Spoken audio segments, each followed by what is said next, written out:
Qué maravilla el internet por satélite. Ahora tengo una página web para hacer las reservas en línea. Las habitaciones, el comedor, todos los ambientes tienen Wi-Fi. Y el hotel siempre está lleno. ¡Qué belleza de internet, oiga! Promociono mi ganado por el Instagram, por el YouTube y el Skype. Pido la vacuna y los alimentos por el internet. Ahora tengo más tiempo para estar con la familia, diga usted. Qué bueno es el internet por satélite.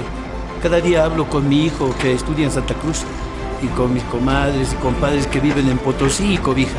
Ahora estamos más cerca que antes. Internet por satélite. Agencia Boliviana Espacial, nuestro espacio. Continuamos con el programa Sabor a Tierra. Hemos estado analizando, apuntaba muy bien Franco hace unos minutos en el corte, no la cumbre, porque no fue una cumbre en los hechos, sino fue una reunión protocolar, una visita protocolar que hizo el presidente Trump a el presidente Vladimir Putin. Se tocaron temas absolutamente tangenciales, yo diría de una manera epidérmica, sin mayor capacidad de llegar a conclusiones o a arreglos que puedan ser trascendentes. Habíamos tocado el primero, que era Siria, e indudablemente Siria nos marca una derrota diplomática de los Estados Unidos. Rusia ha tenido la capacidad de lograr por las vías diplomáticas la continuidad de Assad, y eso significa indudablemente una victoria en el ámbito diplomático ruso.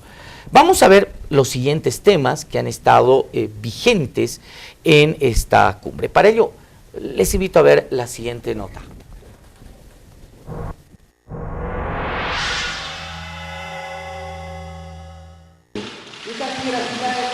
Donald Trump causa estupor al asegurar desde Helsinki, tras reunirse con el presidente Vladimir Putin, que no ve razones para creer a sus agencias de inteligencia que certifican la injerencia rusa en las elecciones de 2016 por encima de la versión del Kremlin que la niega. Un asunto que ha deteriorado la relación entre ambos países hasta niveles de la Guerra Fría. Es evidente que nuestras relaciones bilaterales están atravesando un momento difícil, decía Putin, pero estas dificultades y tensa atmósfera no tienen razones objetivas. La Guerra Fría ya ha acabado. La época de gran confrontación ideológica entre ambos países ha pasado hace mucho. La situación mundial ha cambiado drásticamente.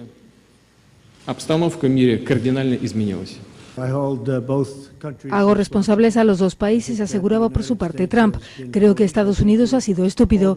Creo que todos hemos sido estúpidos. Deberíamos haber tenido este diálogo hace mucho tiempo, antes de asumir la presidencia. Creo que todos tenemos la culpa. Estados Unidos ahora ha dado un paso adelante, junto a Rusia. Ahora nos reunimos y tenemos la oportunidad de hacer grandes cosas. Un candor inusitado e inesperado ante Putin, solo días después de que un fiscal especial acusara a 12 agentes rusos de robar documentos al Partido Demócrata para ayudarle a ganar los comicios. Tengo mucha confianza en mi gente de inteligencia, pero el presidente Putin ha sido extremadamente firme y convincente negándolo hoy. Y lo que ha hecho es una oferta increíble. Ha ofrecido que la gente que trabaja en el caso venga y trabaje con sus investigadores respecto a las 12 personas.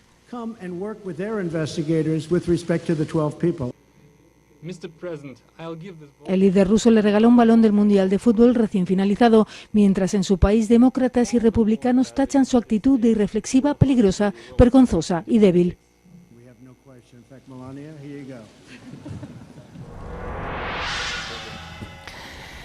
A ver, si alguien creía en los Estados Unidos, que son muchísimos, que el presidente Trump tiene que dar muchísimas explicaciones acerca de un entorno familiar que está altamente relacionado a intereses y negocios rusos, que Rusia ha estado directamente metido en el proceso electoral del 2016 y que algunos sostienen que ha favorecido nítidamente la victoria de Trump. Después de esta reunión podrían decir, hipótesis confirmada, ¿es así? Realmente, obviamente, habíamos hablado en la pausa mientras pasaba la nota, o sea, ¿cuál es la razón de todas estas declaraciones del presidente Trump? Franco decía, es irreflexiva y ha sido criticada por propios extraños. Para mí, creo yo en las instituciones, y las instituciones han dado las evidencias y las pruebas de que ha habido una intromisión, una injerencia. No solo en el caso de las elecciones, incluso se ha pasado más a otros temas de otras latitudes. En el caso Cataluña también se ha visto ya la presencia rusa a nivel de los hackers, etcétera. Por lo tanto, Inglaterra, hay demasiada materia, demasiadas pruebas para que el presidente haya lanzado esas aseveraciones, un poco librando de culpa a Putin de manera pública, global. Es decir, eso es lo que quería Putin. Es decir, el señor Trump ha servido a los propósitos del presidente Putin. Yo creo que tú lo has dicho antes de salir a la pausa. El gran victorioso de todo este escenario viene siendo cada día más el presidente Putin. No puede competir económicamente con una China, no puede competir militarmente ya, aunque siempre es uno de los objetivos principales de Rusia, el poderío militar. Está compitiendo por protagonismo diplomático en un mundo global. El mundo está cambiando, y el mundo está cambiando y va a cambiar de acuerdo a la mirada de los chinos, de los rusos, si Estados Unidos no empieza a hacer sus tareas. Incluso la Unión Europea debilitada además intencionalmente por el propio presidente Trump. Es decir, vamos a dejar la estructura de este nuevo orden internacional en manos de Rusia y China. ¿Será un mundo mejor? Por ahí habrá que darle una duda razonable, pero Estados Unidos y su presidente no están haciendo las labores que tienen que hacer. A ver, después de este tipo de declaraciones, que ambos cometimos errores, se hicieron estupideces, deja en offside, permítanme todavía el tufito del Mundial, ¿no? Dejó en offside no solamente al sistema de inteligencia de los Estados Unidos, sino a las posiciones rudas y radicales que establecieron tanto el Partido Demócrata como el Partido Republicano, que esperaban una posición fuerte, tal vez no similar a la que tomó Inglaterra, pero fuerte en relación al tema del espionaje. Y Trump nos sale con esta payasada que indiscutiblemente lo muestra no solamente, yo diría, complaciente, sino hasta servil con Putin. Yo considero que esta visita protocolar diplomática que le hace obligado, además por las circunstancias internacionales, Trump al presidente Putin en Rusia, marca ya la definitiva terminación del liderazgo internacional de los Estados Unidos en el mundo. Esto lo habíamos visto venir, se estaba debilitando progresivamente, y para mí marca esto definitivamente el final del liderazgo político, militar, comercial y diplomático de los Estados Unidos en el mundo. Definitivamente los Estados Unidos han optado, no sé si para bien o para mal, la reconstrucción de su economía, la cohesión de su propia sociedad, y a partir de la crisis financiera del año 2008, de alguna forma ventilar los asuntos internos antes que retomar un liderazgo que también lo tenía los Estados Unidos a partir de la desaparición de la Unión Soviética. Franco, hago paréntesis en esta reflexión que me parece muy importante para puntualizarte y decirte una cosa. Obama no lo estaba haciendo tan mal. Creo que los Estados Unidos había recuperado más bien un liderazgo político que había perdido muchísimo. Creo que a Obama ya no le ha alcanzado el tiempo, porque estaba empezando a mirar a América Latina, pues ya se le acabó el término de su mandato.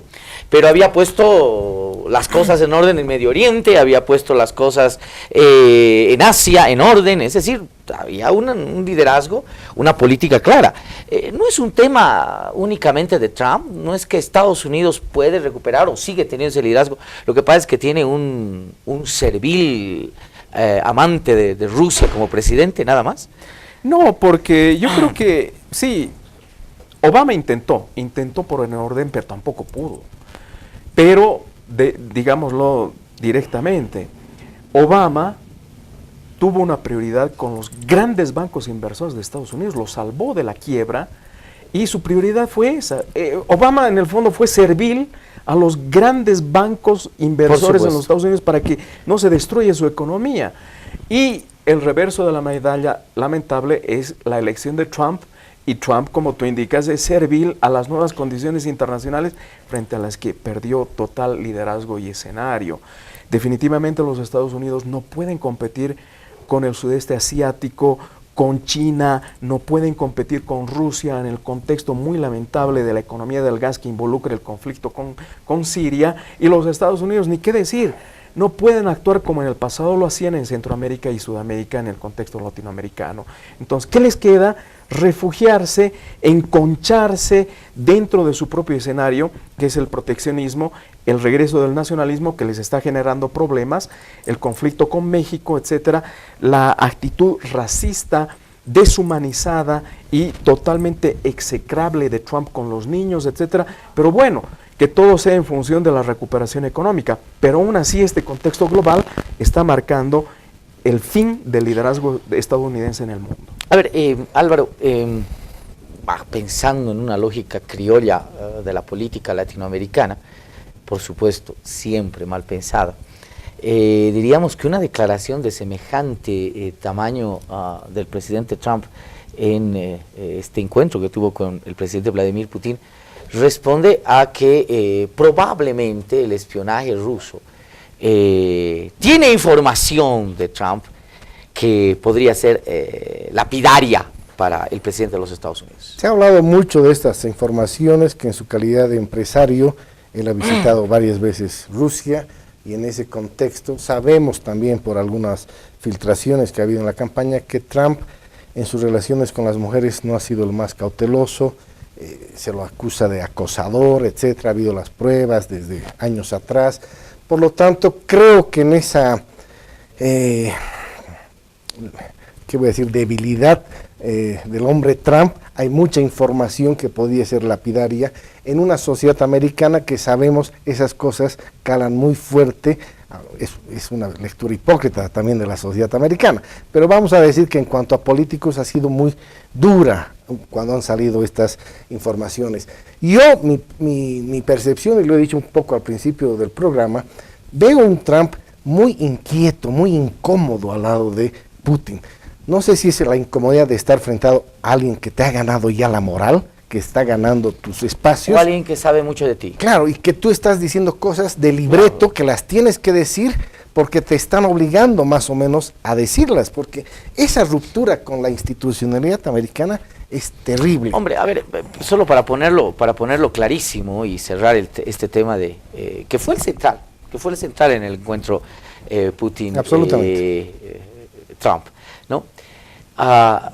Prácticamente Donald Trump ha decidido darle la espalda a la institucionalidad, a su país, a demócratas, republicanos, a su propio partido, por hacer declaraciones benevolentes a favor de Putin. Exactamente. Mida usted la proporción, ¿no? Es decir, hay algo pesadísimo ahí que indudablemente condiciona que un presidente de un país de la primera potencia del mundo, entre comillas, creo que Franco apunta que ese liderazgo puede perderse en cualquier momento, ¿no?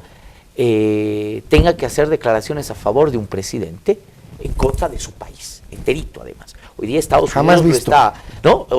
Unidos lo quiere cocinar a Donald Trump. El liderazgo de Putin, Franco, con esto refortalecido. No, sí, simplemente lo que yo digo es que no es que podría perder el liderazgo, ya lo perdió Estados Unidos, es un derrotado.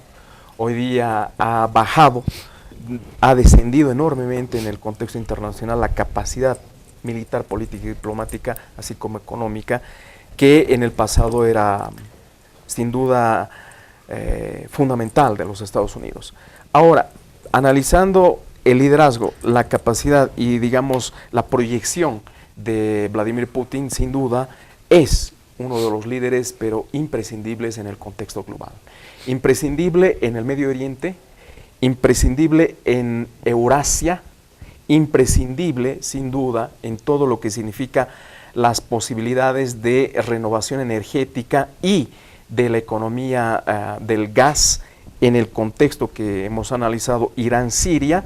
Por lo tanto, es un presidente que, a pesar, digamos, de una serie de críticas sobre su autoritarismo, etcétera, ha marcado y está marcando el ritmo de la agenda internacional mucho más que cualquier otro estadista en los últimos 10 años, ¿no? Sin duda, su permanencia sostenible en el poder le ha permitido esto, pero no solo se requiere ser reelegido en el contexto del poder del Estado, sino se requiere una habilidad y al mismo tiempo un liderazgo abiertamente declarado. Si Vladimir Putin no se hubiera involucrado en el conflicto en Siria, tomando partido a favor de al-Assad y de Irán, no se hubiera solucionado aparentemente el conflicto. Se involucró militarmente, se involucró personalmente y tiene resultados contundentes a su favor. Pero lo que dice Álvaro a mí me parece fundamental, ¿no? Cuando uno ve a Trump que le da la espada a la reina, que changuea a cualquier presidente que va a visitarlo, le da la mano a quien le da la gana, a quien no, rompe protocolos, es absolutamente pedante con quien quieres. Lo ves con Putin y es la figura inversa, ¿no? O sea, un Putin absolutamente seguro, hasta como que le regala una pelotita, ¿no? Le dice, toma la pelotita, muchacho, ¿no? Vaya, juegue, diviértase, usted no va a llegar todavía al talante de mi liderazgo. Tengo que tocar el último tema, que también fue tocado de manera epidérmica, no a fondo, pero los programas nucleares, no solamente que están relacionados con el tema Irán, que ustedes han mencionado, sino también con los mismos procesos de Estados Unidos y Rusia. No nos olvidemos que todavía estos dos países concentran más del 80% del armamento nuclear en el mundo, ¿no? Fue tocado, pero que de manera muy tangencial. Álvaro.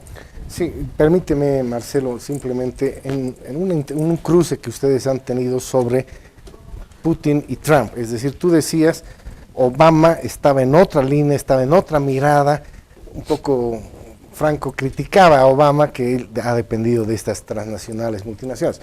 Evidentemente, los gobernantes de hoy no son los que finalmente toman las decisiones, siempre hay unos poderes detrás, normalmente son los lobbies, las grandes transnacionales. Pero sin embargo, hay que destacar lo de Obama. O sea, Obama, más allá de esa dependencia, puso cierto camino, cierta ruta crítica. Es más, las últimas actuaciones frente a Cuba, para mí, marcan ese Obama capaz de cambiar estructuras cerradas de los americanos que les estaban más perjudicando que haciéndoles un bien.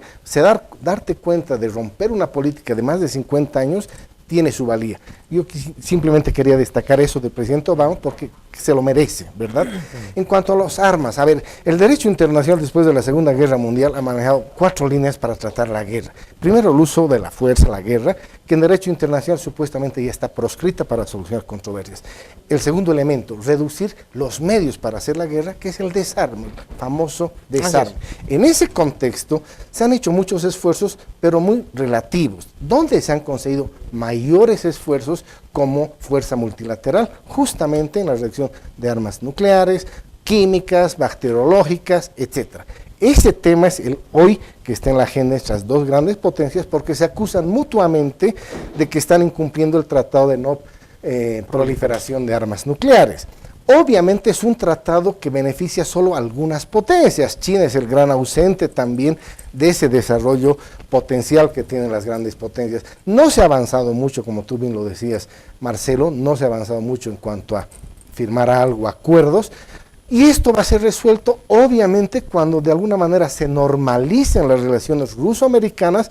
Creo que va a ser producto de acuerdos bilaterales, de ponerse nuevas metas, nuevos retos, nuevas obligaciones para tratar de despejar de la mesa las dudas razonables que se tienen entre ambas potencias. Solo para terminar la idea, la tercera línea obviamente es todo el derecho humanitario que ha surgido a partir de la Segunda Guerra Mundial, ya de las reglas y el derecho en pleno conflicto, y finalmente los terceros estados donde se habla de neutralidad. Franco, muy brevemente, desarme nuclear.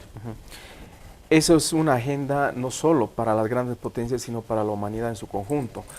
Del desarme, de la no proliferación y del cumplimiento de los acuerdos en el contexto internacional para no solo reducir, sino erradicar armamento nuclear, va a depender el futuro de la humanidad. Pero en esto el aporte de los Estados Unidos ha sido también totalmente magro. Si comparamos justamente el final de la Guerra Fría, las negociaciones entre 1988 y 91, entre los presidentes de Estados Unidos de ese entonces, George Bush, padre, Gorbachev de la ex Unión Soviética, se avanzó pasos gigantescos. Hoy día, por supuesto, se han reducido los arsenales nucleares, la tensión en Corea del Norte, el problema de Irán, la agresividad y al mismo tiempo toxicidad del liderazgo de Trump está reemergiendo, lo que significa un temor por el uso de armas nucleares. Es decir, la reacción sentimental, poco lógica, en líderes no solo de Corea del Norte, sino en el caso de Donald Trump, es lo que convierte a los arsenales que quedan en una amenaza para toda la humanidad. Y creo que Vladimir Putin está consciente de eso. Vladimir Putin no ha amenazado absolutamente a nadie con armas nucleares, no ha intervenido en las negociaciones con Corea del Norte, es muy, de alguna forma, sigiloso en las relaciones con China, pero los Estados Unidos definitivamente han perdido un escenario fundamental en todo lo que es la campaña para la no proliferación y la reducción incluso de su armamento nuclear en pro de la humanidad, lo cual me ratifica que los Estados Unidos prácticamente ya no tienen casi nada que decir en el contexto global. Muchos medios de comunicación apuntan a que esta era una cumbre. Franco y Álvaro tienen toda la razón, no fue una cumbre, fue un encuentro protocolar, creo que absolutamente necesario. Tenían que discutir tanto estos dos presidentes, Ucrania, Siria, desarme nuclear, etcétera. Al final, el único tema para discusión fue el espionaje que supuestamente habría realizado Rusia, no solamente en las elecciones de 2016, sino en periodos anteriores a él, donde el presidente Trump, sin duda alguna, le ha hecho el favor de la vida al presidente Putin. El presidente Trump se ha ido en contra de su país, en contra de los demócratas, en contra de los republicanos, en contra de sus entidades investigadoras, y le ha dicho, hombre, errores los conocemos cualquiera, así que ni te preocupes, ¿no? Lo cual, por supuesto, ha causado una molestia en los círculos norteamericanos. Hay algo que les decía aquí a los dos invitados. Trump tiene una maravillosa virtud, y esa virtud es poner de acuerdo a los demócratas y republicanos en contra de él. Quiero agradecerles de verdad la asistencia a este programa, la posibilidad que ustedes siempre nos han dado de, por supuesto, ilustrarnos y aclararnos los temas. Álvaro, muchísimas gracias por venir a Sabor a Tierra. Marcelo, como siempre es un gusto estar contigo. Tú eres un gran orientador en estos temas y compartir hoy con Franco, doble placer. Lo mismo. Franco, lo mismo. de verdad. Muchas gracias, Marcelo. Muchas gracias. A ver, amigo televidente, hoy termina esta aventura que la licenciada Verónica Palenque me ha permitido hacerlo por algo así de 2 semanas y unos días. Agradezco mucho la oportunidad que me ha dado Palenque TV para hacerme cargo de este programa. Durante este tiempito, son 2 semanas y medio, algo así, que hemos estado juntos. Ella ya se reincorpora a partir de los próximos programas a Palenque TV. Así que, amigos televidentes, muchísimas gracias por la tolerancia que han tenido con este servidor. Agradecer al equipo técnico, al equipo de producción de Palenque TV. Y nada, nos seguiremos viendo, esta vez ya como panelista, no como conductor, pero nos seguiremos viendo en este espacio cuando así se nos convoque. Muchísimas gracias. Siga con la programación de Palenque TV.